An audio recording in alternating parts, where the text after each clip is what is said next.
আপনারা নিশ্চয়ই মৌলিক গণতন্ত্রের কথা ভুলে যাননি। মৌলিক গণতন্ত্র জিনিসটা কি ছিল?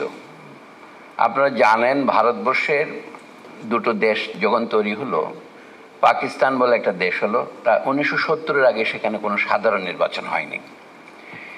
কেন সাধারণ নির্বাচন হয়নি এটা একটু চিন্তা করলেই আমরা দেখতে পাই যে 1947 সনে যখন দেশ ভাগ হলো তখন যেটার নাম ছিল পূর্ববঙ্গ প্রদেশ, তার জনসংখ্যা ছিল পাকিস্তানের শতকরা 63 জন, এবং পশ্চিম পাকিস্তান যেখানে 4টা প্রদেশ ছিল তাদের সম্মিলিত জনসংখ্যা ছিল শতকরা 37 জন। এই তথ্যটা আমরা ভুলে গিয়েছি এই কারণে যে এরপরে দেশ ভাগের ফলে জনতার বিনিময় হলো, ফলে শেষ পর্যন্ত একটা সাম্যে এসে তলানিতে এসে জনসংখ্যার স্থিতি হলো 56 এবং 44। তখনও আপনারা জানেন যে পূর্ব বাংলা যে নিষ্পেষিত হচ্ছে সেটার একটা প্রমাণ আমরা ভাষা আন্দোলনে দেখেছি, কিন্তু সেটা সূত্রপাত হয়েছে 1948 সনেরও আগে, 47 সন থেকেই রাষ্ট্রভাষার প্রশ্নে। কিন্তু যখন নির্বাচন হলো 1954 সনে, তখন পাকিস্তান যে দল এনেছিল বলে দাবি করে তাদের এরকম ব্যাপক পরাজয় হলো। সে পরাজয়ের পরে এটা তো পূর্ব বাংলার নির্বাচন ছিল, তখন আওয়ামী লীগের নাম ছিল আওয়ামী মুসলিম লীগ, সেখানে অংশ নিয়েছিলেন, এখন আর লোকে প্রায় বলে না, একটা দল ছিল সেখানে ফজলুল হকের কৃষক প্রজা পার্টি, মৌলানা ভাসানীর তৈরি আওয়ামী মুসলিম লীগ এবং নেজামে ইসলাম পার্টি, যেটা এখন হেফাজত রূপে আবির্ভূত হয়েছে। আরও অন্যান্য দল ছিল গণতন্ত্রী দল ইত্যাদি, আমি সেগুলি না বলেই বলছি। সেই নির্বাচনের পরে তারা সরকার গঠন করলেন এবং জানেন সে 2 বছরের মধ্যে সেই সরকারকে বাতিল করা হলো এবং পূর্ব বাংলার যেটাকে বলা হয় পরিষদ সংসদ ভবনে মারামারি হলো, ডেপুটি স্পিকার মারা গেলেন। সে পর্যন্ত পাকিস্তানের সামরিক শাসন আসলো 1958 সনে। আইয়ুব খান 60-এর দিকে একটা নির্বাচন দিলেন, তারপরে তিনি 62 সনে একটা সংবিধান তৈরি করলেন। 56 সে সংবিধান তো বাতিল হয়ে গেছে। আগের দিনে যখন সামরিক অভ্যুত্থান হতো তখন লোকে সংবিধানগুলো বাতিল করত, আর এখন যারা রাষ্ট্র ক্ষমতায় এসে দীর্ঘদিন থাকতে চান তারা সংবিধান ঠিক বাতিল করেন না, সংবিধানকে ভিতর থেকে অর্থহীন করে তোলেন। এটা হচ্ছে একটা যাকে বলা হয় লেট ফ্যাসিজম, তার একটা লক্ষণ। তো যা হোক, পাকিস্তান কিন্তু 1970-এর আগে কোনো সার্বজনীন নির্বাচন দেয়নি। 54 সনে যে নির্বাচন দিয়েছিল সেটাও আমাদের মনে রাখা দরকার। সেটা হয়েছিল যাকে বলে পৃথক নির্বাচন ব্যবস্থা, তার অধীনে। তখন একটা মজার ব্যাপার ছিল, ভারতবর্ষে ব্রিটিশ আমলে তৈরি আইন ছিল, মুসলমানদের যে আসন সেগুলিকে বলা হতো মুসলিম আসন, আর হিন্দুদের আসনগুলিকে বলা হতো সাধারণ আসন। পাকিস্তান আসার পরে এই হিন্দুরা মাইনরিটি হয়ে গেল, তবু 72 জন হিন্দু সদস্য ছিল 1954 সনের নির্বাচনে। মানে হিন্দু ভোটাররা হিন্দু ক্যান্ডিডেটদের দেবেন, আপনি মুসলিম লীগ থেকেও সেখানে ক্যান্ডিডেট দিতে পারেন, কমিউনিস্ট পার্টি থেকেও দিতে পারেন, কংগ্রেস থেকেও দিতে পারেন। একইভাবে এই জিনিসটা আমরা জানি। আইয়ুব খান যেটা করলেন, দুটো কাজ। পশ্চিম ভাগে যে 4টা প্রদেশ ছিল সেগুলিকে একে নিয়ে আসলেন, আর পূর্ব বাংলার নামকরণ হলো তার আগে, আইয়ুবের আগে এটার নাম হলো পূর্ব পাকিস্তান 1955-র দিকে। তাতে আইয়ুব যে পরিবর্তনটা আনলেন সেটা কিন্তু সরওয়ার্দী সাহেব, আওয়ামী লীগের নেতা, তিনি এটা সমর্থন করলেন যে পূর্ব বাংলাকে শতকরা 100% দেওয়া হয়ে গিয়েছে, আমরা সংখ্যা সাম্যের নীতি গ্রহণ করব, ভাইয়ের জন্য আমরা আত্মত্যাগ করব না, 50-50 হবে। 63 থেকে 56 থেকে আমরা 50-এ আসলাম। এইভাবে হলে তারপরেও যদি সাধারণ নির্বাচন হয়, পূর্ববঙ্গের সারা পাকিস্তানের ক্ষমতা পাওয়ার সম্ভাবনা উড়িয়ে দেওয়া যায় না। এই কারণেই পাকিস্তানে কোনো সাধারণ নির্বাচন হয় না। আইয়ুব খান কী করেছিলেন আপনারা দেখুন, তিনি বললেন যে এখন আর ভোট সরাসরি দেওয়ার দরকার নেই, মানে পাকিস্তানের জনগণ এখনও ঠিক ভোট দেওয়ার যুক্ত হয় নাই। জাস্টিস কায়ানি বলে একজন খ্রিস্টান জাজ ছিলেন পাকিস্তানের সুপ্রিম কোর্টের, তিনি বলছেন পাকিস্তান সেনাবাহিনী হচ্ছে পৃথিবীর সেরা সেনাবাহিনী, কারণ সে নিজের দেশ নিজে জয় করেছে। এই সেনাবাহিনীর দেশে যে কাজটা হয়েছে সেটা হলো, আইয়ুব খান বললেন এইদিকে 40,000 ওইদিকে 40,000 আমরা ইউনিয়ন পরিষদ সদস্য নির্বাচন করব, তারা প্রেসিডেন্ট নির্বাচন করবেন, জাতীয় সংসদের সদস্যদের নির্বাচন করবেন এবং প্রাদেশিক পরিষদের সদস্যদের নির্বাচন করবেন। শুধু তাই নয়, তারা তাদের চেয়ারম্যানকেও নির্বাচন করবেন। একটা ইউনিয়নে ধরেন 16 জন সদস্য আছে, তাদের মধ্যে যে 9 জনের ভোট পায় তিনি চেয়ারম্যান হবেন। এই ব্যবস্থাটা চলেছিল, আমরা এটাকে বলতাম মৌলিক গণতন্ত্র বা বেসিক ডেমোক্রেসি। আজকে রেহমান সোবহান সাহেব আমাদের সবার প্রায় ধর্মগুরুর পর্যায়ে আছেন, তিনি এই বিষয়ে সবচেয়ে বড় বই লিখেছিলেন, বেসিক ডেমোক্রেসিস। তো এইগুলো ইতিহাসের বিষয় শুধু নয়, এগুলো আমাদের বর্তমানের বিষয়। তাতে কি দ্বারা 70 সনের নির্বাচনের সময় ইয়াহিয়া খান যে নতুন আইনগত কাঠামো আদেশ দিয়েছিলেন, সেটা ছিল এখন আর পশ্চিম পাকিস্তানে এক ইউনিট থাকবে না। তার জনসংখ্যাকে তিনি 37-এ নামাতে পারবেন না, ওটা 44-এ থাকবে, কিন্তু 4 ভাগ হবে, পাঞ্জাব, সিন্ধু, বেলুচিস্তান এবং উত্তর পশ্চিম সীমান্ত প্রদেশ, এই হবে। সেইভাবে 70-এ নির্বাচন হলো, তাতে সংখ্যা সাম্যের নীতিটা ফেলে দেওয়া হলো, পূর্ব বাংলায় 56 জন হবে, ওখানে 44 জন হবে। এই কারণে আওয়ামী লীগ নির্বাচনে জিতে পাকিস্তানের ক্ষমতা যাওয়ার অবস্থায় পৌঁছলো। এইটাকে ঠেকাবার জন্যে পাকিস্তানের 22 বছরে কোনো নির্বাচন হয়নি। এখন বলছি যে আমাদের 5ই আগস্টের পরিবর্তনের পর আমরা তো এমন কোনো ইশতেহার দিয়ে এই অভ্যুত্থান করি না যে শেখ হাসিনা চলে যাওয়ার পর কোন ধরনের সমাজ বা সংস্কার ব্যবস্থা আমরা করব। শুধু পিছনে ফিরে যান, জেনারেল এরশাদকে যখন পরাজিত করা হলো 4 জোটের সম্মিলিত আন্দোলনে, তখন অনেকগুলো টাস্ক ফোর্স হয়েছিল। এখন আমরা শিক্ষা নিয়েছি, ওই টাস্ক ফোর্সের রিপোর্টগুলো কোথায়? এগুলি নিশ্চয়ই মহাফেজখানায় আছে, যাদের প্রয়োজন তারা এটা পড়তে পারবেন, জনগণের মধ্যে এগুলি প্রচার করার জন্য নাই। সেগুলি ইংরেজিতে লেখা কি বাংলা লেখা এটা ফিরোজের ব্যাপার, কিন্তু আমাদের জন্য সেগুলো ইংরেজি বা বাংলায় কোথাও আমরা পড়তে পাচ্ছি না। এখন আছে এগুলি, রেহমান সোবহান সাহেব এখনো বেঁচে আছেন, বড় বড় তারা বস্তা বস্তা দিয়ে উঠেছিলেন। তাতে কি ন্যাটফোন পর্বত কি মুশিক প্রসব করেছিল। একটা সিদ্ধান্তে আমরা পৌঁছেছিলাম যে 1975 সনে বাকশালের মাধ্যমে শেখ মুজিবুর রহমান যে এক দলীয় শুধু করেন নাই, তিনি আর সাথে আরও একটা ব্যবস্থা করেছিলেন, রাষ্ট্রপতি শাসিত ব্যবস্থা। সেটা জেনারেল জিয়াউর রহমান সাহেব উৎখাত করেন নাই, জেনারেল এরশাদ সাহেব উৎখাত করেন নাই, আব্দুস সাত্তার সাহেব উৎখাত করেন নাই। এইটা তখন সবাই বুঝল আমাদের সমস্ত দুর্গতির মূল হচ্ছে এই রাষ্ট্রপতি শাসিত ব্যবস্থা। একদলীয় ব্যবস্থা তো জিয়াউর রহমান সাহেব বাতিল করেছেন, 1975-এর পরিবর্তনের একটা নেট ফল ছিল সেইটাই। তারপর 91 সনে যে আপনারা নাগরিক অভ্যুত্থান করলেন, তাতে বলা হলো আসল সূত্র আমরা খুঁজে পেয়েছি, এইটাই হচ্ছে শয়তান, রাষ্ট্রপতি শাসন বাদ দিয়ে আমরা আবার মন্ত্রী পরিষদ বা প্রধানমন্ত্রী শাসিত সংস্থায় যাব। সেটার পরিণতি দেখলেন শেখ হাসিনার মধ্যে। অনেকগুলো গল্প আর বলার দরকার নেই। এখন আমাদের সংবিধান সংস্কার কমিশনের মধ্যে চিন্তা হচ্ছে, আলী রিয়াজ সাহেবের নেতৃত্বে যে সংসদ বসছে, তারা মনে করছেন আমাদের বোধহয় এক কক্ষ বিশিষ্ট সংসদ হওয়ার কারণেই আমাদের সমস্ত দুর্গতির উৎস। আপনারা এটা যিনি লক্ষ্য করেছেন, রাষ্ট্রপতি শাসিত ব্যবস্থার মধ্যেও এখন একত্বের উদ্ভব হতে পারে, এবং প্রধানমন্ত্রী শাসিত সরকারের মধ্যে তার চেয়েও আরো গুরুতর এখন একত্বের ফ্যাসিবাদের উদ্ভব হতে পারে। ইতিহাস সেটা প্রমাণ করেছে, আপনার অভিজ্ঞতা সেটা বলে। অথচ আপনি আপনার নিজের অভিজ্ঞতাকে বিশ্বাস করছেন না, আপনি চিলের পেছনে ছুটেছেন, আপনি কানে হাত দিয়ে দেখছেন না আপনার কান আছে কিনা।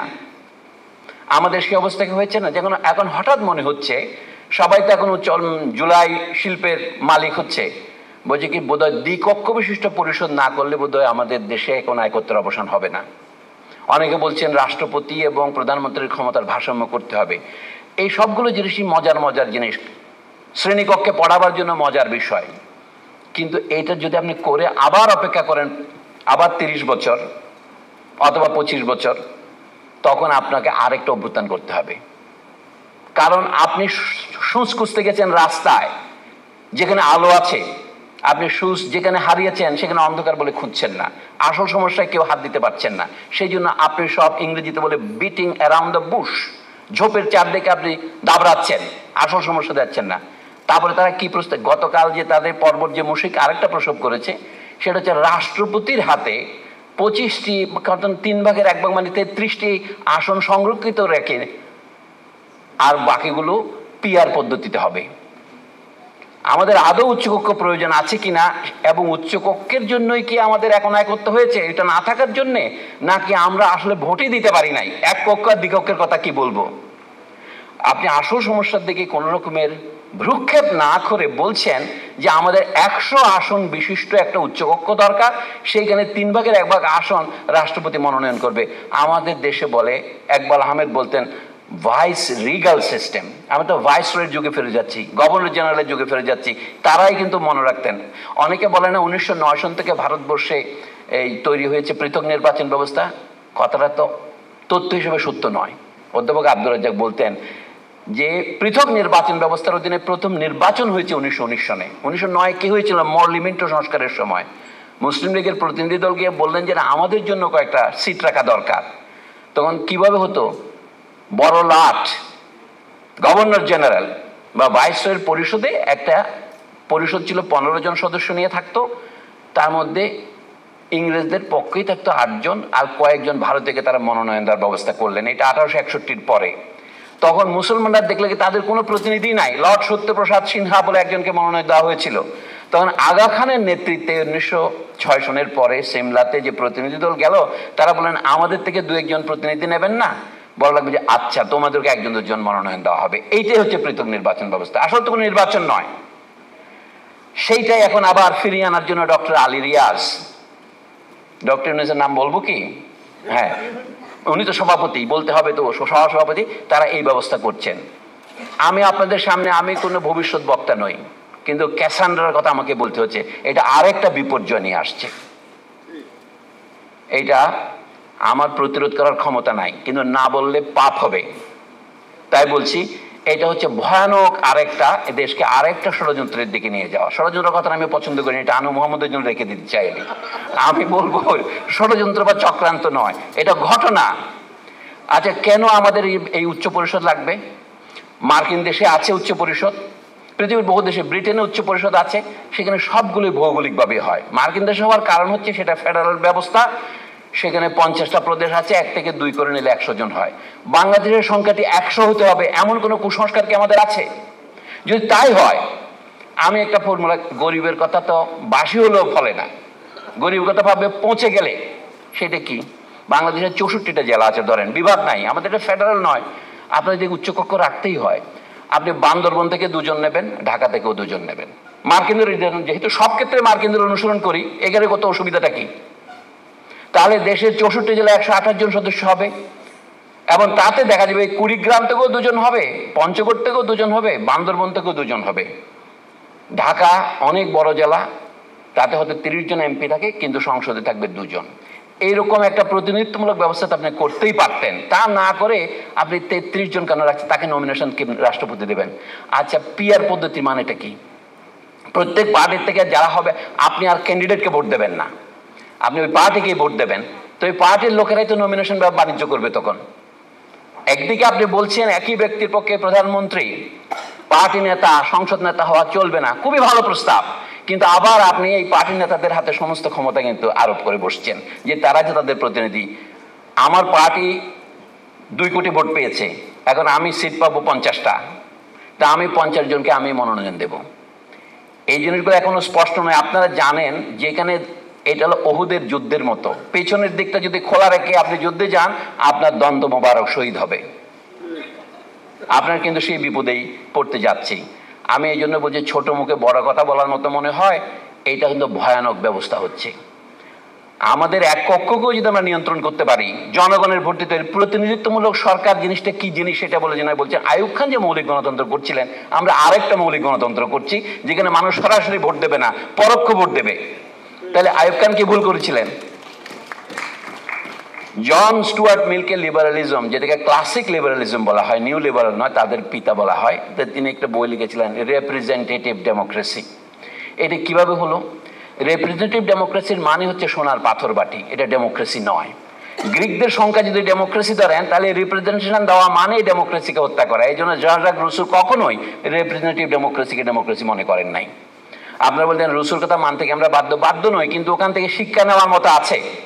শিক্ষাটা হচ্ছে, আপনি যখনই আপনার কর্তৃত্ব আরেকজনের হাতে ন্যস্ত করেন, 4 বছরের জন্য, 5 বছরের জন্য, 6 বছরের জন্য, আপনি কিন্তু একটা জুয়া খেলেন।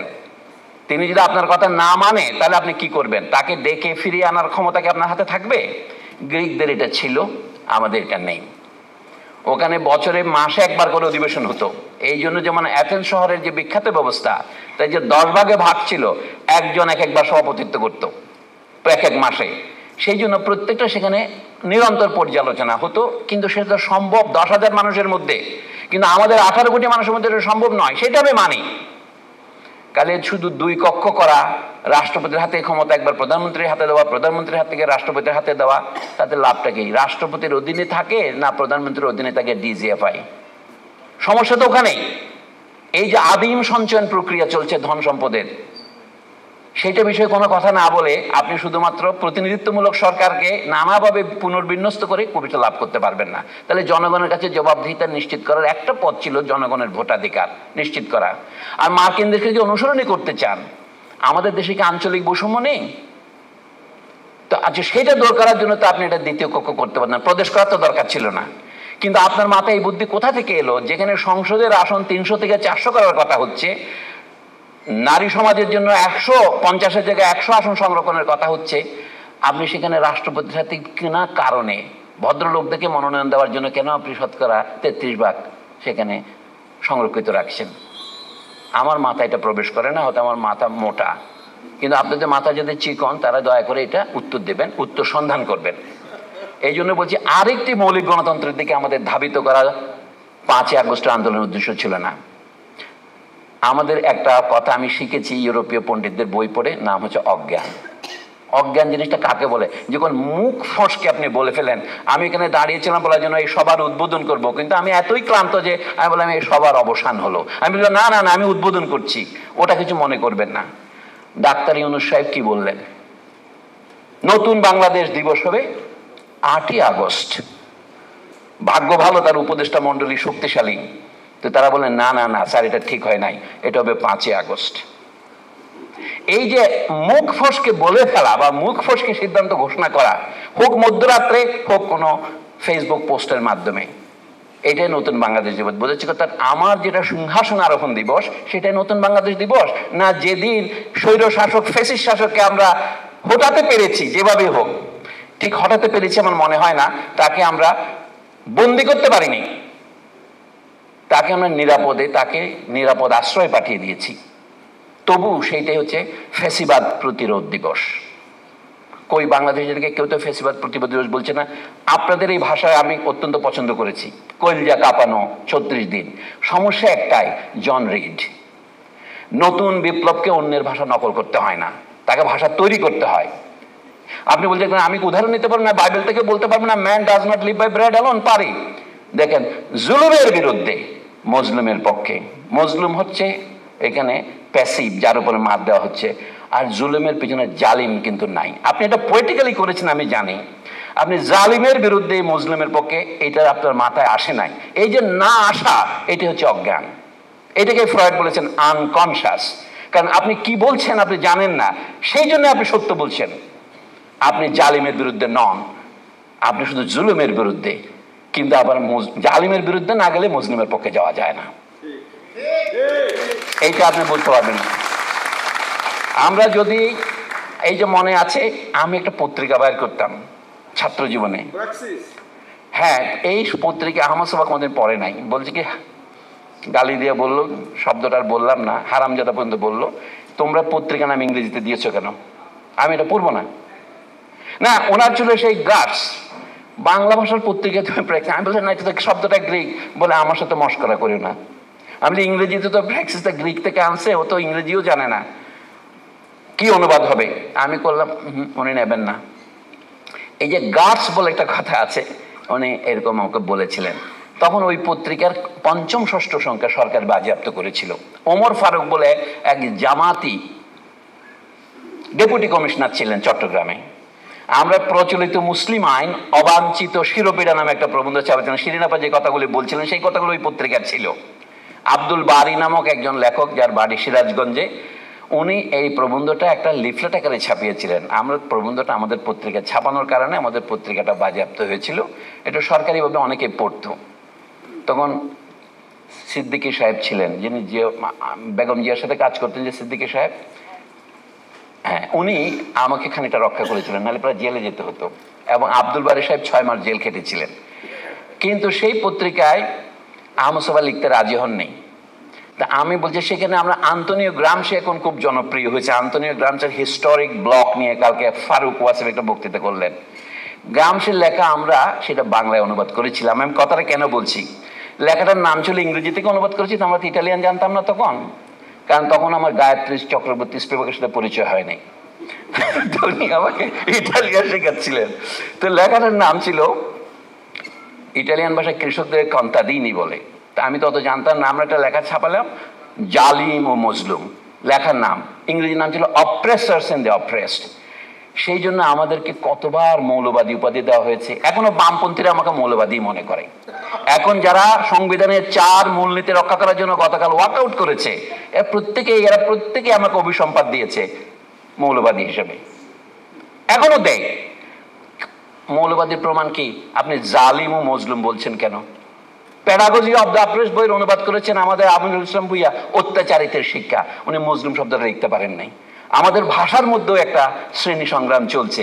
আপনারা হয়তো বলবেন এটা সাম্প্রদায়িক সংগ্রাম। মুসলমানরা কি করে সম্প্রদায় হলো? মুসলমান কি বৈষ্ণব, শাক্ত? মুসলমানরা আরেকটা ধর্ম গোষ্ঠী। আপনি তাকে কিন্তু যে সাম্প্রদায়িকতার মধ্যে নিয়ে আসলেন, কেউ একটা প্রশ্ন করেছেন? মুসলমান তো হিন্দু সম্প্রদায়ের একটা সম্প্রদায় নয়। হিন্দুদের মধ্যে শাক্ত বৈষ্ণব সম্প্রদায় আছে, তার মধ্যে শত শত কৈবর্ত সম্প্রদায় আছে। অর্থাৎ এই যে মুসলমানদেরকে ভিতরে ঢাকা, রবীন্দ্রনাথ ঠাকুরের মতো মহান মনীষী মুসলমানদের মধ্যে এই অভিযোগ এনেছেন মুসলমানরাই একমাত্র গোষ্ঠী যারা হিন্দু হতে রাজি নয়। বলবে তুমি হিন্দু মুসলমানদের অসুবিধাটা কি? এই জিনিসটা যদি বুঝতে না পারেন তাহলে আপনি 5ই আগস্টের অভ্যুত্থান বুঝতে পারবেন না। এই জন্যই আপনারা সকলেই নীরব। আমি সাজ্জাদ শরীফকে খুব ভক্তি করি, আমার বন্ধু বলো না মুরব্বী হিসেবে। সাজ্জাদ শরীফের প্রত্যেকটা কথা শিরোধার্য, কিন্তু সাজ্জাদ শরীফ 1971-এর উপর অনেক কথা বক্তৃতা করলেন, কিন্তু 47 উচ্চারণ করতে সাহস করলেন না। কেন করলেন না? এই কারণে আমিও করছি না, কারণ এই দেশের মানুষের সংগ্রাম, 47 সনের সংগ্রামটাকে ব্রিটিশদের সাথে সংগ্রাম করে আমরা অর্জন করিনি। আপনি বলতে পারেন তখন আপনার অন্য মিত্র ছিল। আপনি ভারতবর্ষের অন্যান্য অঞ্চলের নেতাদের সাথে যুক্ত হয়ে, কাদের সাথে যুক্ত হয়েছিলেন আপনি? উত্তরপ্রদেশের শতকরা 15% মুসলমানদের জন্য। বাংলার মুসলমানদেরকে কম আত্মত্যাগ স্বীকার করেছে। যে মোহাম্মদ আলী জিন্নাহকে হিন্দু মুসলিম মিলনের অগ্রদূত বলা হতো, তিনি কি করেছিলেন? 1916 সনে লখনৌতে হিন্দু কংগ্রেস, মানে ভারতের জাতীয় কংগ্রেস এবং পাশে মুসলিম লীগের সম্মেলনের ব্যবস্থা তিনিই করেছিলেন। তিনি একই সাথে 2 সংগঠনের সদস্য ছিলেন। তখন বলে কি, বাংলার মুসলমানরা তোমরা একটা কাজ করো, তোমরা তো শতকরা 55 জন, তখন শতকরা 55 বলা হতো, তোমরা শতকরা 15টা সিট ছেড়ে দাও। উত্তরপ্রদেশে তোমাদের মুসলমান ভাইদের আসন মাত্র শতকরা 15টা, তাদেরকে 15টা আসন দাও, তাহলে তারা পাবে শতকরা 30 আসন। আর বাংলায় তোমরা 45 ছেড়ে 40 হয়, যার ফলে বাংলার মুসলমানরা কখনোই সংখ্যাগরিষ্ঠ হতে পারবে না। মুখ্যমন্ত্রী হওয়া তাদের পক্ষে সম্ভব নয়। এবং সেই অবস্থাতেই ফজলুল হক 1937 সনে প্রধানমন্ত্রী হয়েছিলেন। তারপরে নাজিমউদ্দিন, তারপরে সোহরাওয়ার্দী।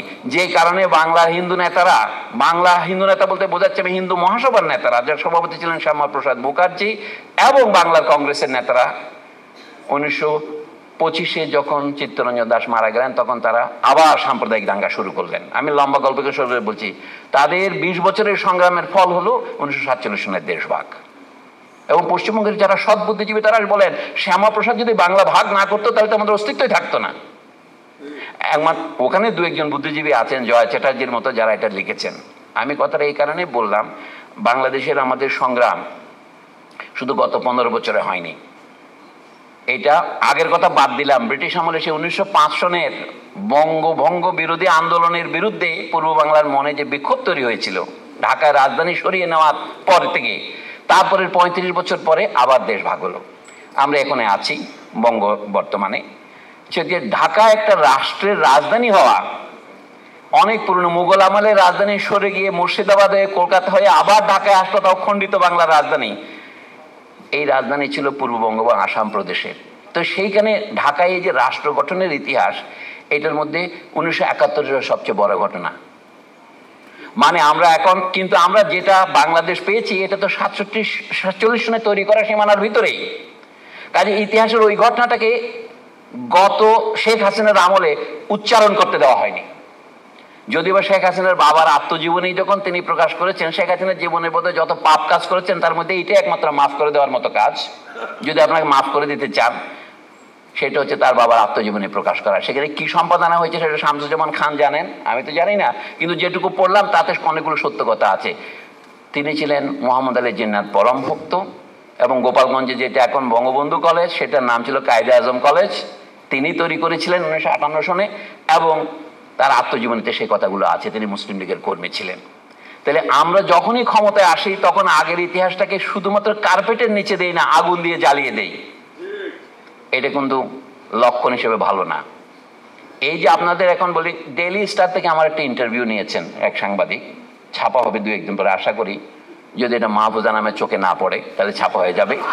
তো সেটাতে কি আছে, সেটাতে বলেছে কি এই যে ধর্মীয় মব জাস্টিস, আমি লম্বা বক্তৃতা দিচ্ছি না, এই মব জাস্টিস, এই যে ধর্মীয় উগ্রতা দেখা দিচ্ছে, এর কারণ কি? আমি যে এর কারণ তো একটা আশু কারণ তো আপনারা সকলেই জানেন, আশুলিয়ে যেতে হবে না এটার জন্য। আসল কারণটা হচ্ছে হাসিনার আমলে যে পীড়ন হয়েছে তার বিরুদ্ধে নৈতিক আপনার লক্ষণ হবে। কিন্তু কবি নজরুল ইসলাম যখন আবির্ভূত হয়েছিলেন তাকে কাফের উপাধি কারা দিয়েছিলেন? ইসলাম দর্শন পত্রিকায় বাঙালি মুসলমানের যে পশ্চাৎপদতা, যেটার কথা বলতে গিয়ে আহমদ সোফার লোকের অভিসম্পাতের শিকার হয়েছেন বাঙালি মুসলমানের মন নামক প্রবন্ধে, সেটা হচ্ছে এইটাই। বাংলাদেশের মানুষরা আন্দোলন করেছে বটে, কিন্তু সে হুজুগে চলে, তাকে সে আরেক দিকে নিয়ে যায়। এই যে শিরিন আপা যে দুঃখ প্রকাশ করলেন, আমাদের জেনারেশনের পরের জেনারেশনের ছেলে মেয়েদের মধ্যে তিনি রক্ষণশীল শব্দটা ব্যবহার করলেন। আপা সেখানে সংরক্ষণশীল ব্যবহার করলে কোনো ক্ষতি নাই, বুঝতে আরো শক্ত হয়। কনজারভেটিভ মানে হচ্ছে ওইটাই। আপনি যদি রিয়াকশনারি বলতে না চান তাহলে সংরক্ষণশীল বলা যায়। এইটা কেন হচ্ছে? আসলে যুদ্ধটা আমরা সবসময় মনে করি যুদ্ধবোধ হয়, আমাদের বামপন্থীদের যে ঐতিহাসিক ভুল সেটা হচ্ছে তারা মনে হয় যুদ্ধটা শুধু অর্থনৈতিক ক্ষেত্রে হবে। শ্রেণী সংগ্রামই হচ্ছে পৃথিবীর একমাত্র সংগ্রাম। শ্রেণী সংগ্রাম যে কেন্দ্রে আছে সে বিষয়ে আমি কোনো সন্দিহান নই, কিন্তু আন্তোনিও গ্রামসি যে কথা বলেছিলেন ঐতিহাসিক জোট, হিস্টোরিক্যাল ব্লক, তার কথা হচ্ছে আন্দোলনের নানা শক্তি নানা সমাবেশ না করলে ইতিহাসের গতিপথ পরিবর্তন হয় না। এক ব্যক্তি যেমন ইতিহাস নির্মাণ করে না, এক দল এমনকি একটা শ্রেণী ইতিহাস নির্মাণ করে না। এইটাকে অন্তত আধুনিক যুগে বিংশ শতাব্দীতে রাশিয়ান বিপ্লবীরা বুঝেছিলেন, চীনের বিপ্লবীরা বুঝেছিলেন, ভিয়েতনামের বিপ্লবীরা বুঝেছিলেন। ভিয়েতনামের বিপ্লবীদের সাথে দেখা করতে গিয়েছিলেন 1967 সনে ভারতের কমিউনিস্ট পার্টিদের একটি প্রতিনিধি দল। তো বলেছিলেন তাকে, এটা নিউ লাইফ রিভিউ পত্রিকায় ছাপা হয়েছিল এই সাংঘাতিক ইন্টারভিউ। তো ভারতের কমিউনিস্ট পার্টির প্রতিনিধি জিজ্ঞাসা করলেন, তখনও হোচিমিন জীবিত আছেন, হোচিমিন মারা গেছেন 69 সনে, 67 সনের কথা। তো বললেন ইনি দক্ষিণ ভারতীয় এক নেতা, বলছিলেন যে আমাদের এখানের কমিউনিস্ট পার্টি আর আপনাদের কমিউনিস্ট পার্টি একই সময় হয়েছে, কিন্তু আমরা কিছুই করতে পারলাম না, আপনারা এখানে একটা বিপ্লব করে ফেললেন। তখন হোচিমিন তো কবি ছিলেন, একটু গুঞ্চ গুঞ্চ দাড়ি, আব্দুর রাজ্জাকের মতো, বলছিলেন যে পার্থক্য হচ্ছে there you have a Gandhi, here I am the Gandhi. ভিয়েতনামের কমিউনিস্টরা কিন্তু নেতৃত্ব দিয়েছে জাতীয় আন্দোলনের, এটা বুঝতে পেরেছে। আমাদের বামপন্থীরা জাতীয় আন্দোলনের দুইবারই মিস করেছেন, পাকিস্তান আমলেও মিস করেছেন, বাংলাদেশ আমলেও মিস করেছেন। আমার দুর্ভাগ্য, আমার চোখে পানি প্রায় আসছে, কিন্তু পানি না এসে রক্ত আসছে। এই যে চারজন, যে এই যে রুহিন প্রিন্স সাহেব যে বক্তৃতা দিলেন, পড়ে তো আমার মনে হচ্ছে কাঁদতে ইচ্ছা করছে। এইটাও তারা বুঝতে পারছে না। তারা এখন 72 সনের গণতন্ত্র রক্ষা করতে ব্যস্ত, সমাজতন্ত্র রক্ষা করতে ব্যস্ত, ধর্মনিরপেক্ষতা এবং জাতীয়তাবাদ রক্ষা করতে ব্যস্ত। এই জাতীয়তাবাদ যে মানুষের উপর ফেসিবাদ আকারে আবির্ভূত হয়েছে সে বিষয়ে তারা নীরব, কখনো তারা কিছু বলেনি, এখনো বলছেন না। এই হচ্ছে দুর্ভাগ্যের বিষয়। কালকে যখন আমি বক্তৃতা করছিলাম এই কাছাকাছি নিচের তলায়, তখন বাসদের এক কর্মী এসে আমাকে ঘিরে ধরল, আপনি যা বলেছেন সব শুনেছি, আপনার বিরুদ্ধে জবাব দেওয়া হবে। আমি জবাব দেন, কাজে যেন, আমার বিরুদ্ধে জবাব দিলাম না, খুব ছোট মানুষ। সময় কম, পরে অনুষ্ঠান আছে, ধন্যবাদ।